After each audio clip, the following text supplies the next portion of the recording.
May mga nagtatanong kung bakit daw ba ako DDS o diehard Duterte supporter.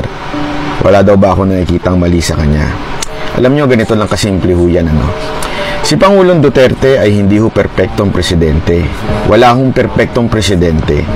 Pero isang bagay ang sigurado ako, may malasakit siya sa mga Pilipino. At meron talaga siyang tunay na pagmamahal dito at pilit niyang inaayos ang ating bayan. Wag ho kasi natin kakalimutan, ang ating bansa ho ay bumagsak ho ito ng ilang dekada.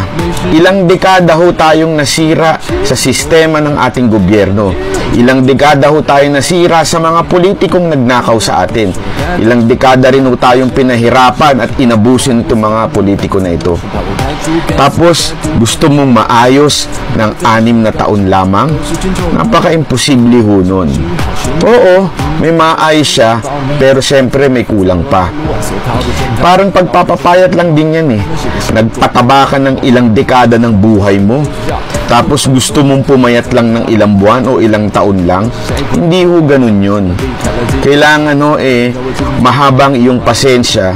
Ang importante lang, ginagawa mo talaga yung dapat mong gawin para pumayat.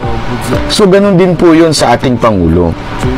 Hindi man niya po maayos ng 6 na taon, pwede niya po yung masasabi nating maayos pa kung dadagdagan natin. Kaya nga ho sana, itong darating na eleksyon, doon tayo for continuity.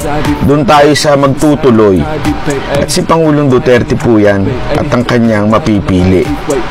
Ang akin lamang po, wag naman natin sanang sabihin kagad na bakit si Duterte? Bakit si Duterte? Hindi ho ba nagkakamali siya?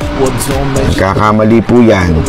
Pero ulitin ko, ang mahalaga yung puso niya na inaayos niya yung ating bansa at yung pagmamahal niya at yung pagiging totoong tao niya at hindi politiko tulad ng mga gusto nung iba. Yun lamang po, ako po si Banat Bay.